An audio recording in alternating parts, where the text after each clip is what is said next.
প্রিয়াঙ্কা হালদার একটা video recently খুব viral হচ্ছে। জানি না আপনারা সবাই দেখেছেন কিনা, কে এই প্রিয়াঙ্কা হালদার কে, তাকে নিয়ে হঠাৎ করে এত হইচই পড়ে গেল কেন?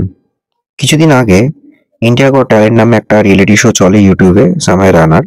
সেখানে দেখা গেছিল যে একটি মহিলার ড্রেস একজন কাঁচি দিয়ে কাটছে কিছু ফ্যাশন ডিজাইন বা ড্রেসটাকে নতুনভাবে ডিজাইন করার জন্য, এবং সেটা পাবলিকলি বা একটা সোশ্যাল মিডিয়া প্ল্যাটফর্মে ওপেন কাটার সময় দেখা যাচ্ছে যে মানুষটি কাটছে সেই মহিলাটির বিভিন্ন জায়গায়, মানে প্রাইভেট পার্টসও, সেটা আপনারা দেখতেই পাবেন, আমি আর বলছি না, সেখানেও কাঁচি চালাচ্ছে এবং মহিলাটি স্বচ্ছন্দে সেটাকে তাকে পারমিশন দিচ্ছে যে আপনি কাটুন। তো ব্যাপারটা এরকম হলো যেন প্রফেশনাল কেউ একজন সে এরকম ভাবে কাটছে। একটু একটু হকচকিয়ে যাওয়ার মতো। তা যখন এই শো এর যিনি হোস্ট আছেন তিনি জিজ্ঞেস করলেন যে আপনি কে, তখন তিনি বলেন যে তিনি প্রিয়াঙ্কা হালদার, তার একটা 15 বছরের ছেলে আছে, তার বয়স 33 এবং তার হাজবেন্ড নাগপুর রেলওয়েতে কাজ করে। এটা শুনে তো তিনি অবাক হয়ে যান। বলেন যে আপনি যে এটা করছেন সেটা কি আপনার হাজবেন্ডকে জানিয়ে করেছেন? বললো না, হাজবেন্ডকে এখনো জানাইনি, তাকে না জানিয়ে এটা করেছি। তখন ব্যাপারটা আরো হকচকিয়ে যায় যে আপনি না জানিয়ে করছেন, পরে জানলে কি হবে? কেন? ছেলেরা তো ইউজুয়ালি প্রচন্ডই, তাদের একটা মেল ইগো থাকে, যার পছন্দের মেয়েকে বা পছন্দের মহিলার ওপর তো কারোর ভাগ করতে চান না, বা সেটা তার সম্পূর্ণ, এটা একটা মেল ইগো। সেখানে আপনি এই কাজটি করলেন।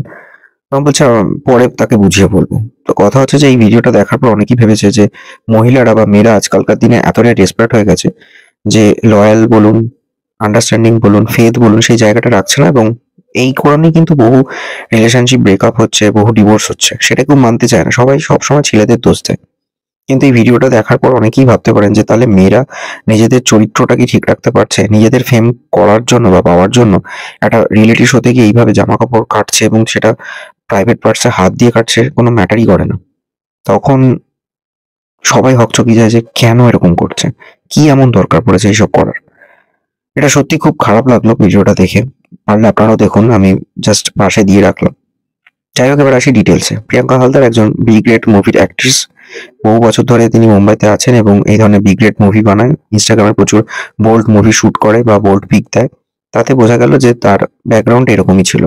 এবার তার হাসব্যান্ড কি তার ওয়াইফ সম্বন্ধে জানেই না যে তার হাসব্যান্ড, মানে তার ওয়াইফ এরকম বি গ্রেড মুভি বানায়, বোল্ড ফটোশুট করে? এমন তো নয়।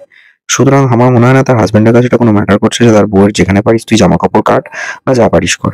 কিন্তু আপনারা বা বাকিদের সবাইকে বলছি, সবাইকে এক চোখে না দেখাই ভালো। একটা সম্পর্ক এখনকার দিনে এখনো টেকে। ফেথ, লয়াল আর বিশ্বাস যদি থাকে, আন্ডারস্ট্যান্ডিং থাকে, তাহলে মানুষের উপর বিশ্বাসটা থাকবে। হ্যাঁ, অবশ্যই একটু পজিটিভ থাকাটা খুব দরকার, এবং কে কোথায় যাচ্ছে না যাচ্ছে এগুলো জানাটাও ভীষণ দরকার আমার মনে হয়। সো সবাইকে এক চোখে না দেখাটাই বেটার। দিন দিন যে হারে ডিভোর্স বা ব্রেকআপের সংখ্যাটা বাড়ছে, এটা সত্যি একটা ম্যাটার করছে যে বিশ্বাসটা কিন্তু খুব ইম্পর্টেন্ট ফ্যাক্টর। ছেলেদের থেকে মেয়েদের প্রতি আরো বেশি লয়াল, বা ছেলেদের থেকেও মেয়েদের আরো বেশি লয়াল থাকাটা আমার মনে হয় খুব দরকার এখনকার দিনে। অনেকেই খুব উচ্ছৃঙ্খল জীবনযাপন করে, এবং সেটা নিজেদের ফেম পাওয়ার জন্য। সেটা যদি দেখা যায়, মেয়েদের সংখ্যাটা অনেক বেশি যারা এই ধরনের অনেক কাজ সোশ্যাল মিডিয়াতে করে থাকছে। সো আপনারাও দেখুন আর নিজেদের মতামতটা জানান। Stay tune on Bong stories. ভিডিওটা কেমন লাগলো অবশ্যই জানাবেন, চ্যানেলটা সাবস্ক্রাইব করুন আর ভিডিওটা শেয়ার করুন।